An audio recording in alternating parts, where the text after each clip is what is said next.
उसके बूढ़े माता पिता रहते थे। सोहन का परिवार बहुत ही गरीब था। उनके पास ना तो कोई जमीन थी, नहीं खाने के लिए कोई साधन था।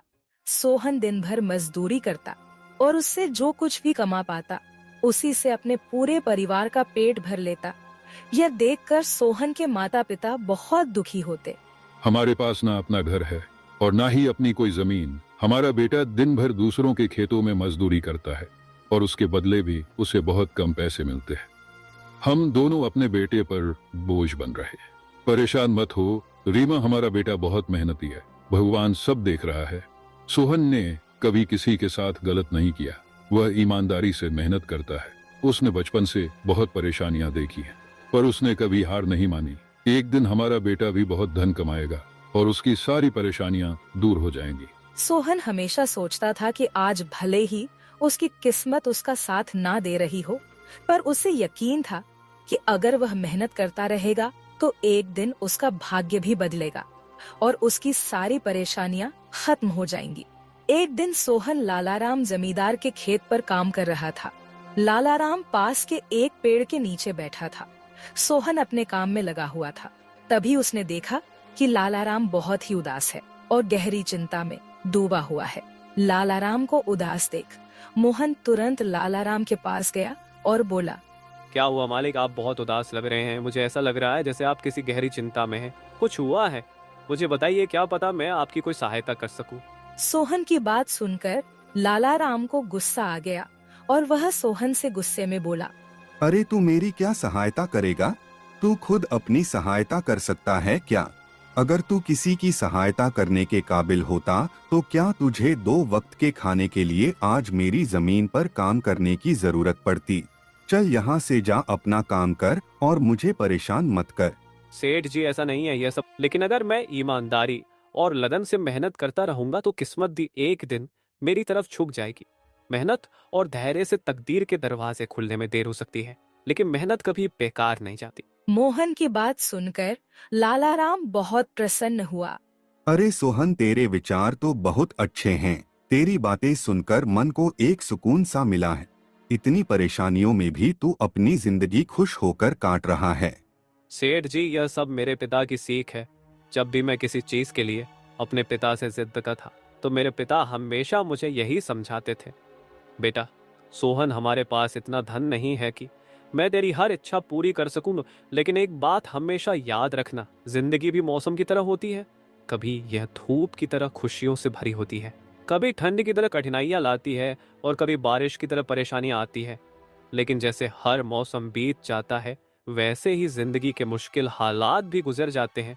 बस धैर्य और हिम्मत बनाए रखना जरूरी है, क्योंकि एक दिन सब कुछ ठीक हो ही जाता है। अरे वाह, लगता है तेरे पिता बहुत ही नेक इंसान है। किसी दिन मैं भी उनसे जरूर मिलूंगा। मालिक, क्या हुआ है? आप एक बार मुझे साफ साफ बताइए, क्या पता आपकी परेशानी का कोई हल मिल ही जाए। अरे सोहन, मैं एक बहुत बड़ी परेशानी में फंस गया हूँ। मुझे अपनी परेशानी का कोई भी हल नजर नहीं आ रहा है।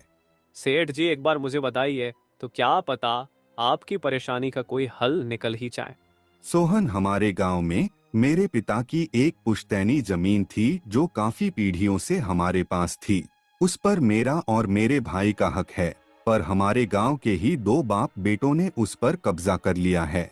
मैं पुलिस थाने में केस दर्ज कराने की सोच रहा था, लेकिन गांव के बहुत बड़े बड़े लोग उनके साथ हैं। मैं कितनी भी कोशिश कर लूं, लेकिन मैं उन लोगों का कुछ नहीं बिगड़ पाऊंगा। अब तो उन लोगों ने उस जमीन पर खेती भी शुरू कर दी। मेरे पिता की पुश्तैनी जमीन मेरे हाथों से छीनी जा रही है, इसलिए मैं बहुत परेशान हूँ। मुझे समझ नहीं आ रहा मैं अब क्या करूँ। आप सही कह रहे हैं सेठ जी, अगर आप कानून का सहारा लेकर भी अपनी जमीन को वापस लेने की कोशिश करेंगे तो भी आप उनका कुछ नहीं कर पाएंगे। हाँ सोहन, अब तू ही बता, मैं अब क्या करूँ? मैं तो सोच सोच कर परेशान हो गया हूँ। मेरी पुश्तैनी जमीन छीनी जा रही है और मैं कुछ भी नहीं कर पा रहा। सोहन ने कुछ देर सोचा और कहा, मालिक, आप चिंता मत कीजिए, हर परेशानी का कोई ना कोई हल जरूर होता है। अगर आप चाहे तो एक तरीका है जिससे आप अपनी जमीन वापस पा सकते हैं। अगर ऐसा कोई तरीका है तो जल्दी बताओ सोहन, वह क्या तरीका है? सोहन ने लाला राम को अपनी सारी तरकीब पूरी तरह समझा दी। तरकीब सुनकर लाला राम मोहन से कहता है, अरे वाह सोहन, तू तो बहुत समझदार है। तूने तो बहुत अच्छी तरकीब बताई है। ऐसे तो मेरी जमीन मुझे जरूर मिल जाएगी। मैं तुझसे वादा करता हूँ, अगर तेरी यह योजना सफल हुई तो मैं अपनी जमीन का एक हिस्सा तेरे नाम कर दूंगा। अरे मालिक, आप ऐसा क्यों कह रहे हैं? आप मेरे मालिक हैं। आपकी वजह से मुझे अपने घर के लिए 2 वक्त का खाना मिल जाता है। आपकी मदद करना तो मेरा फर्ज है। मुझे आपकी ज़मीन नहीं चाहिए, ठीक है? सोहन, तुम बहुत नेक इंसान हो। कल से तुम इस काम पर लग जाओ। सोहन फिर से खेत में अपने काम पर लग जाता है। अगले दिन सोहन जगत और विनोद नाम के उन बाप बेटों के पास पहुंच जाता है जिन्होंने लाला राम की जमीन पर कब्जा कर रखा था। नमस्कार सेठ जी, मैं यहाँ से गुजर रहा था तो पास के लोगों ने बताया कि आपके यहाँ काम के लिए मजदूर की ज़रूरत है। क्या आपके यहाँ मुझे भी कोई काम मिल सकता है? अरे अरे, कौन हो तुम? तुमसे किसने कह दिया कि यहाँ मजदूर की जरूरत है? यहाँ किसी मजदूर की जरूरत नहीं है। सेठ जी, मैं एक मजदूर हूँ। पास ही के गांव में रहता हूँ, काम की तलाश में इधर उधर भटक रहा हूँ। हर दिन कहीं ना कहीं काम मिल जाता है, बस उसी काम को करके अपना पेट पालता हूँ। कभी खेती कर लेता हूँ तो कभी कोई मजदूरी। यह तो ठीक है, पर हमारे यहाँ फिलहाल कोई काम नहीं है। सेठ जी, मैंने तो सुना है कि आप लोग इस गांव के सबसे बड़े जमींदार हैं।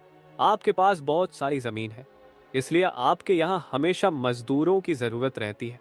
इसलिए मुझे लगा कि यहाँ मुझे कोई ना कोई काम जरूर मिल जाएगा। अरे भाई, मैंने कहा ना, यहाँ किसी भी मजदूर की जरूरत नहीं है। इसका मतलब लाला राम सेठ आपके बारे में सही कह रहे थे? लाला राम ने हमारे बारे में क्या कहा? अरे कुछ नहीं सेठ जी, चलिए तो मैं चलता हूँ। सेठ जी, आपके यहाँ तो कोई काम नहीं है, मैं अपने लिए कहीं और कोई काम देख लेता हूँ। सोहन वहां से जाने लगता है।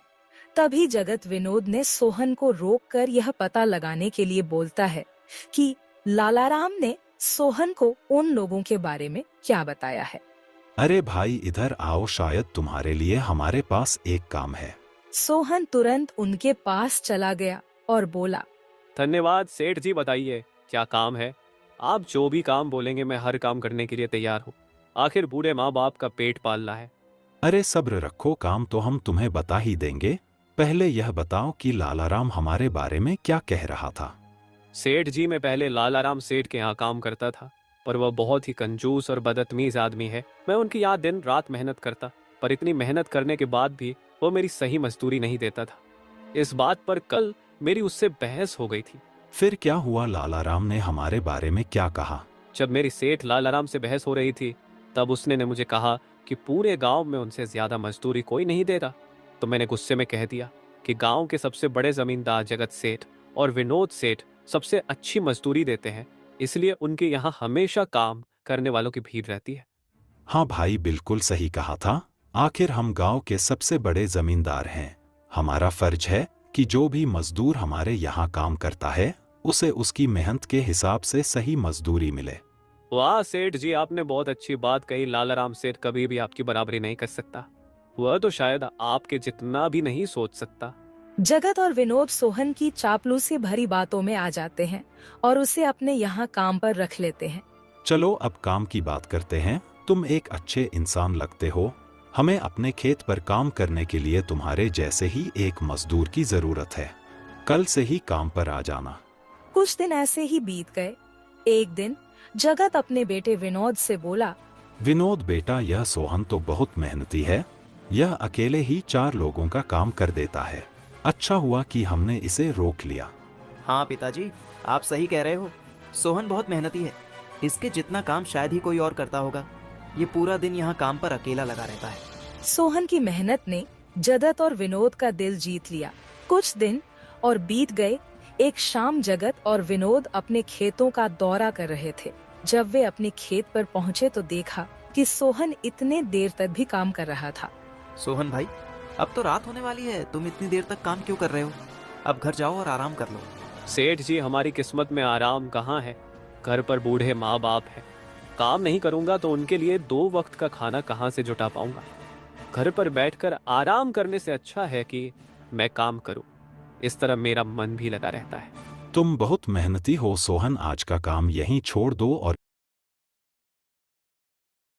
नहीं सेठ जी, इसकी कोई जरूरत नहीं है, मैं काम करने में ही खुश हूँ।